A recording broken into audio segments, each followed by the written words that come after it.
Hello guys, good morning to everyone.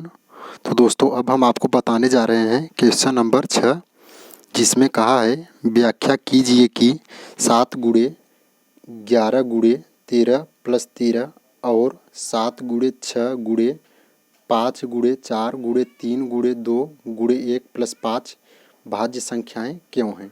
तो दोस्तों, जो पहला संख्या दिया है उसको हम यहाँ इस प्रकार लिख लेते हैं। तो दोस्तों, अब इसमें है क्या कि ये जो संख्या गुणे के रूप में है ये एक ही है, माने गुणे के रूप में लिखा गया है, लेकिन एक ही संख्या है और ये एक 13 अलग है। तो इन दोनों संख्याओं में 13 क्या है, कॉमन है। तो 13 को यदि हम कॉमन ले लें तो इसमें क्या बचेगा, 13 कॉमन निकाला गया तो क्या बचा 7 गुणे 11। तो 7 गुणे 11 लिख दिए हम।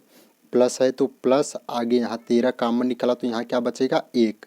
तो 13 जैसे था वैसे हमने 13 लिख दिया। फिर गुणे अंदर क्या होगा, 7 गुणे 11 77 प्लस 1 78। तो गुणे क्या हो गया दोस्तों, 13 गुणे 78। 13 जैसे था हम 13 लिख दिए, गुणा है गुणा। अब 78 को क्या लिख सकते हैं, 13 छक 78, 13 छक 78। तो 13 गुणे 6, 6 को हम 2 गुणे 3 लिख सकते हैं। तो ये क्या हो गया, 13 भी अभाज्य गुणनखंड यानी कि अभाज्य संख्या है। 13 भी अभाज्य संख्या है, फिर 2 भी अभाज्य संख्या है, 3 भी अभाज्य संख्या है। ठीक दोस्तों, तो माने अब इसको हम इससे छोटा टुकड़ों में नहीं कर सकते। तो यहाँ तक हो गया।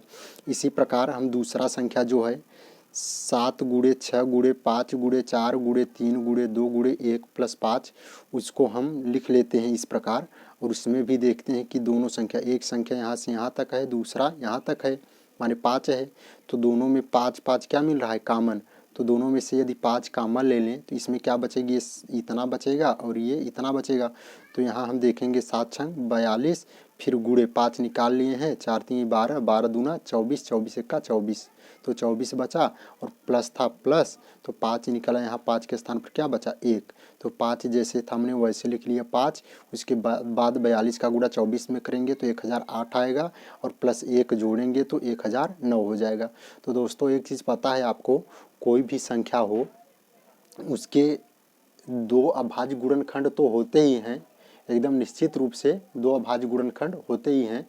अब कुछ संख्याएं ऐसी भी हैं कि जिनके 2 से अधिक होते हैं, माने स्वयं और एक के अलावा अन्य कोई भी अभाज्य गुणनखंड होता है तो वही भाज्य संख्या कहलाते हैं। कहने का मतलब, जैसे सभी संख्याएं स्वयं से और एक से तो कटती ही हैं, और कुछ संख्या ऐसे भी हैं कि स्वयं और एक के अलावा दूसरे संख्या से भी कटती हैं, तो उन्हीं को भाज्य संख्या कहते हैं। जो संख्या केवल स्वयं से और एक से कटे तो उन्हें अभाज्य, और जो स्वयं और एक के अलावा अन्य दूसरे से भी कटे उन्हें भाज्य। तो यहाँ हम देखें, जो ये संख्या था माने स्वयं से तो कटेगा ही और एक से भी कटेगा, लेकिन जब हमने यहाँ अभाज्य गुणनखंड करके देखा तो 13 आया, 13 आया, 2 आया, 3, माने स्वयं और एक के अलावा इसके 2 3 और 13 भी क्या हैं, गुणनखंड हैं। तो यानी कि ये भाज्य संख्या है। इसी प्रकार इस संख्या का स्वयं और एक के अलावा क्या है, 5 और 1009 क्या है, अभाज्य गुणनखंड हैं, अर्थात ये भी क्या है, भाज्य संख्या हैं। तो वही चीज़ यहाँ लिखा गया है, चूँकि इन दोनों संख्याओं के एक से अधिक अभाज्य गुणनखंड हैं, अतः ये दोनों भाज्य संख्याएं हैं। ठीक दोस्तों, क्योंकि अगर एक ही भाज्य संख्या अभाज्य संख्या होता तब तो ये अभाज्य संख्या कहलाते हैं। अभाज्य गुणनखंड अगर एक ही होता तब तो ये अभाज्य संख्या कहलाते, लेकिन एक से ज़्यादा अभाज्य गुणनखंड हैं, अर्थात ये भाज्य संख्याएं हैं। यदि आपको ये क्वेश्चन ना आए तो फिर से कमेंट करके पूछ सकते हैं। धन्यवाद।